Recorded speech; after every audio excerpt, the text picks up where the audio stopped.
Continuando con la discusión respecto a ácidos nucleicos, pues ahora vamos a trabajar un poco lo que es los niveles estructurales. Ya habíamos hablado entonces cómo la cadena polinucleotídica se va formando a medida que se van uniendo más y más nucleótidos por enlaces fosfodiésteres. Entonces estos enlaces, digamos que al irse formando, pues forman cadenas mucho más largas y largas de estas estructuras polinucleotídicas que básicamente pues a medida que va incrementando la complejidad estructural pues tendremos una serie de niveles.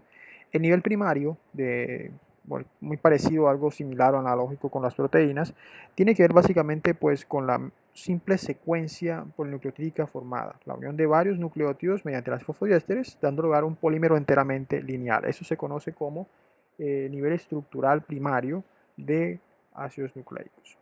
En ese nivel estructural, obviamente lo único que nosotros tenemos básicamente pues es la secuencia polinucleotídica de varios nucleótidos unidos solamente por enlaces fosfodiéster. Bien, entonces digamos que tenemos dos regiones en esa secuencia.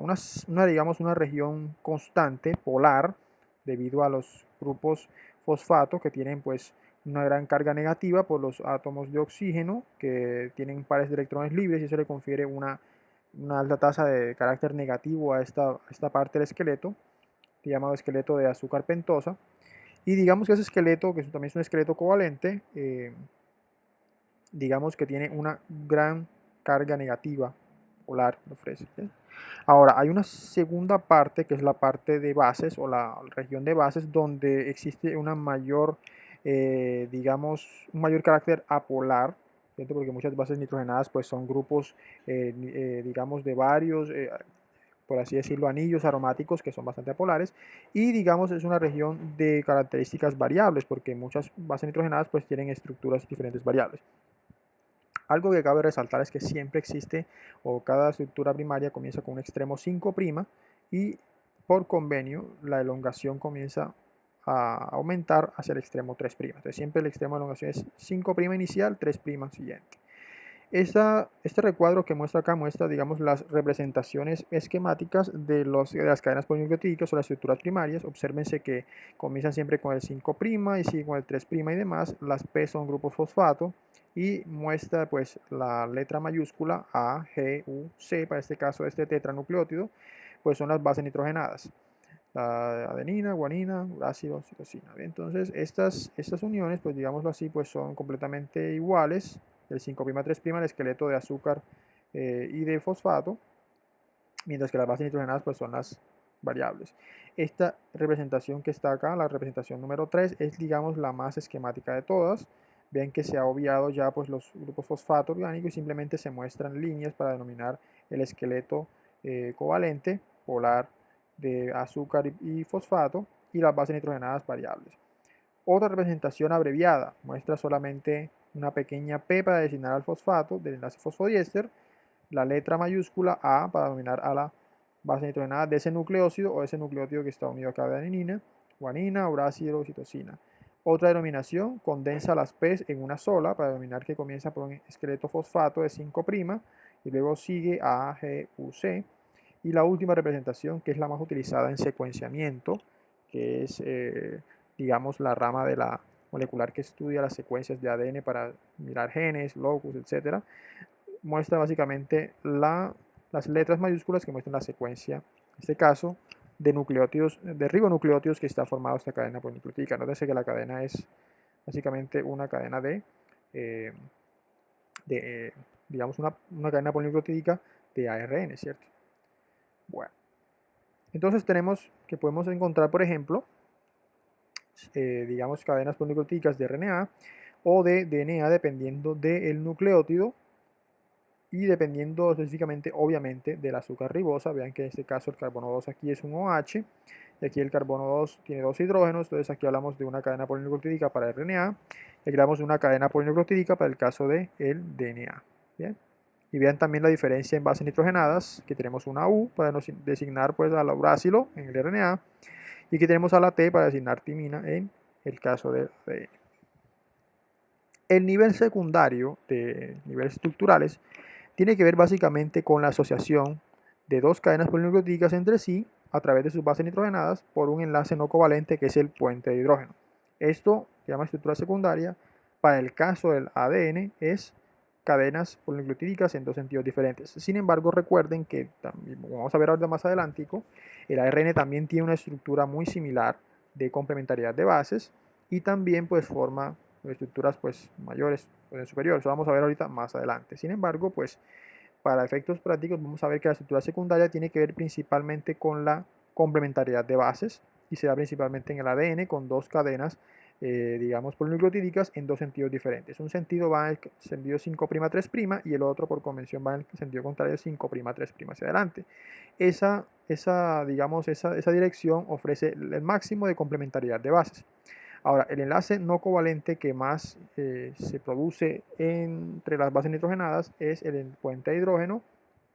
Como ven, la adenina lo hace siempre, o digamos, se conecta complementariamente con la timina, porque el enlace puente de hidrógeno pues estaba altamente favorecido entre el grupo amino de la adenina y un grupo ceto de la timina y un nitrógeno del anillo de adenina con uno de los hidrógenos de timina. Recuerden que el puente de hidrógeno se da siempre entre el hidrógeno y cualquier átomo electronegativo. Y para el caso de las bases nitrogenadas, pues ya sea el oxígeno o el nitrógeno, que son los átomos electronegativos de la misma, de los anillos heterocíclicos. Y para el caso pues del hidrógeno, pues se puede encontrar en grupos amino o digamos unidos a átomos de carbono. Para el caso, por ejemplo, de la guanina, tenemos que, como es un azúcar, digamos una base nitrogenada purínica, esta puede interaccionar con la citosina.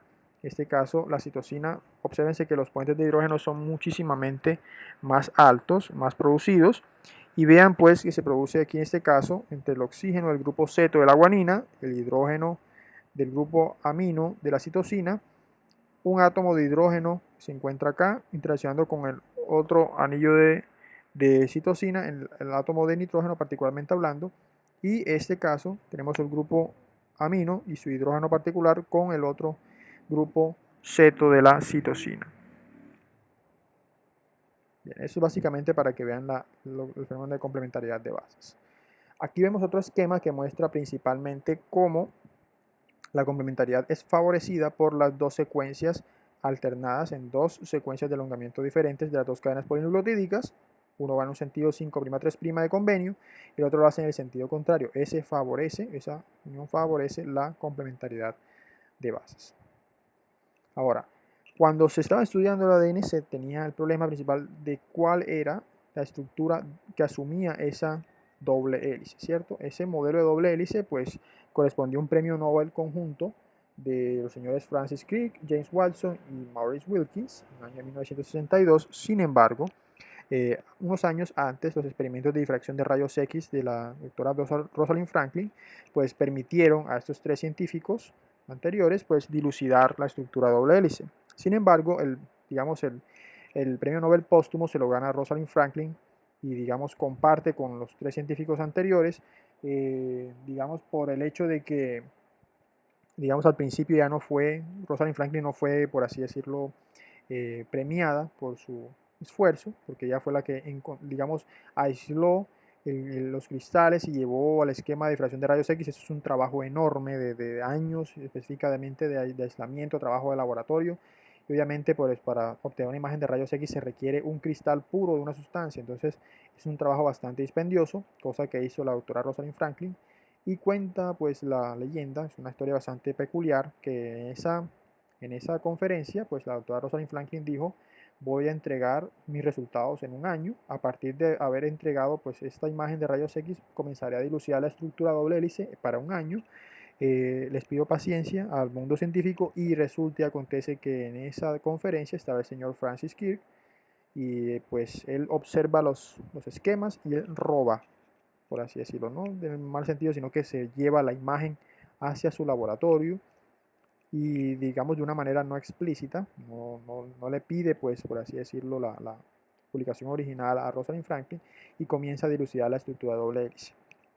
Al final, Kirk con sus amigos Watson y Wilkins pues publican sus hallazgos basándose en la parte inicial de trabajo no remunerado de la doctora Rosalind Franklin y pues elucidan la estructura del ADN.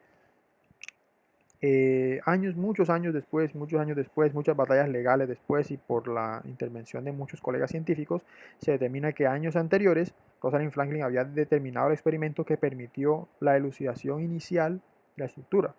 Lo único fue que Rosalind Franklin publica sus resultados un año después del seminario de haber presentado su difracción de rayos X, y ya los señores Kirk, Watson y Wilkins se le habían adelantado. Entonces, ese fenómeno es básicamente uno de los más utilizados en las ciencias para explicar a veces que quien publica primero a veces es quien da la puntada.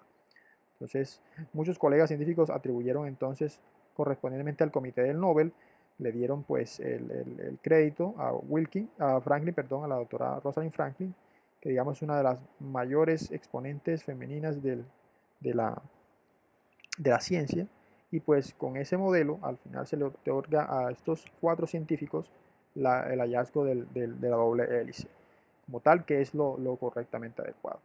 Aquí llegaron en conclusión estos 4 científicos, básicamente que existe una forma de doble hélice, que es la estructura secundaria normal del ADN, la hélice complementaria antiparalela, se une y forma una doble hélice enroscada, ¿cierto? Que es lo que el carácter normal, pero actualmente se sabe que existen otras 2 formas de la doble hélice para el caso del ADN, que es el ADN-A o ADN-A, el ADN-B, que es la doble hélice de Watson y Crick, y el ADN-Z, que es una estructura un poco más elongada. Las características de cada una de las dobles hélices pues se muestran o se resumen en este recuadro.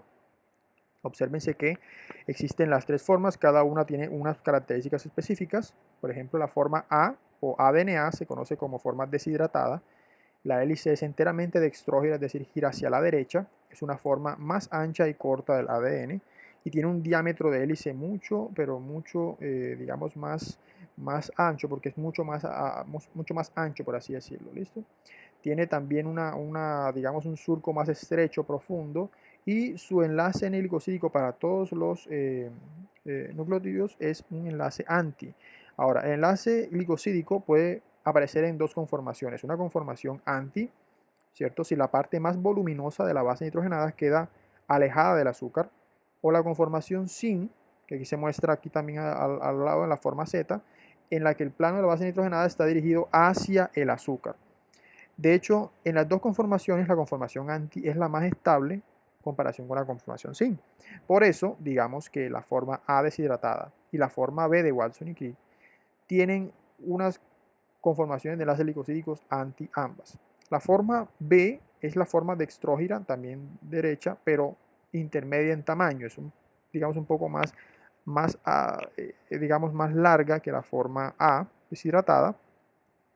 Tiene una profundidad media, más ancha en profundidad como tal, de lo que es surcos y hélices. La hélice es un poco más pequeña, más reducida, pero la distancia entre bases es mayor. ¿Bien? Pero la forma Z, que es una forma más inestable de ADN, se conoce como doble hélice de Rich y Dickerson. Esta tiene ampliamente conformaciones, tanto sin como anti. Sin en 2 nucleótidos de citosina y timina.